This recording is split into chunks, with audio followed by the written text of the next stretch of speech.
artisti Haacaaluu Hundeessaa Oromoo garaaraase.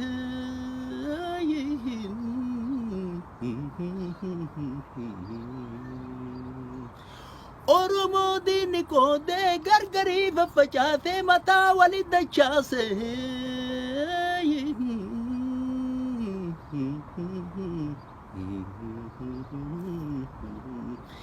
Ilmaan Oromoo hunda keessa falaan kakaatee qabsoo irra bobbaatee qabsoo ilmaan Oromoo fuulduratti furgaase.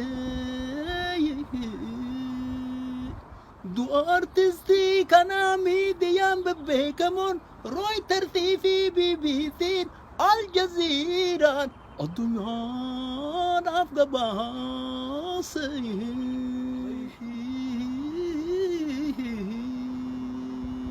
Uummanni addunyaadhaa gaafii itti kakaatee warra kalee noobilii maqaa nagaa jedhuun nama nagaa booressu dogoggora badhaase.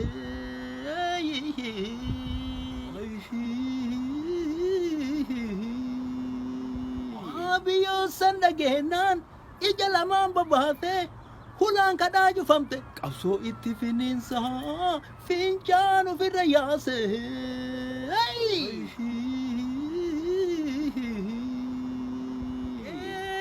Ramsa kee ajjeese leenca aggee shaan qabe keerroo fincila kaase garuu dhaabuu dadhabe. Uummata karaa nagaa sobee biyya dachaase hidha guuruu jalqabe. Reenjaritti deebi'ee foddaa TV isaati gadi ba'ee dhaadata akka waan lola irra loltuu booji'ee qabe. Maal irratti dhaadata namni kararraa dabe namni hamilee cabe. Yaa abiyyoot kaata'ee jiruutee sodaachisi ennuudhaan sodaachisuuf uffatte reenjari. Qabsoon ol baate seetaa dhiiga qeerroof qarreettu aangootti ol si baase. Qabsoo qeerroof qarreettu aangorraa gassi buusa tana ofitti himi jala tararii barisitti fakkaatte tarii.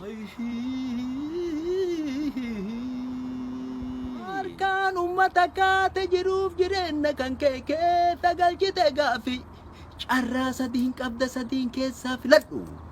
Yookaan akka Mangistuu yookaan akka Sadaamii yookaan akka Gaddaafii.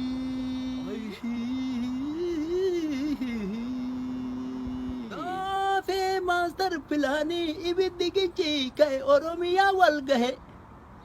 Fincila diddaa gabrummaa qeerroof qarreen ol ka'e. Ilmaan Oromoo hundi keessaaf alaa wal ta'e qabsoo irra bobba'e wayyaanee lafaan dha'e.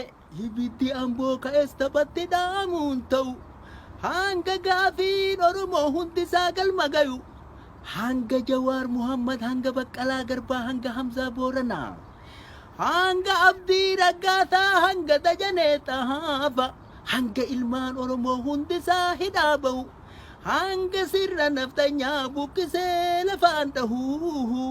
Nafti jechuun qawweedha naftanyaa jechuun nama. Naftanyaan sanyiin qabu hojii isaa madaalama abbaa irree jedhama. Qabsoo qeerroof qarreettiin naftanyaan ni dhabama. Warri har'a nu hidhu warri har'a nu qabu bodhinnu hin qabama. Qabsoo jabaadhaa jama. Duubatti nun deebisu hidhaaf ajjechaaf tumaan qabsoo finiinsa dhama. Waan nama ajaa'ibu hojii naftanyaa lahaala. Ufumaanu ajjeese ufumaanu awwaala.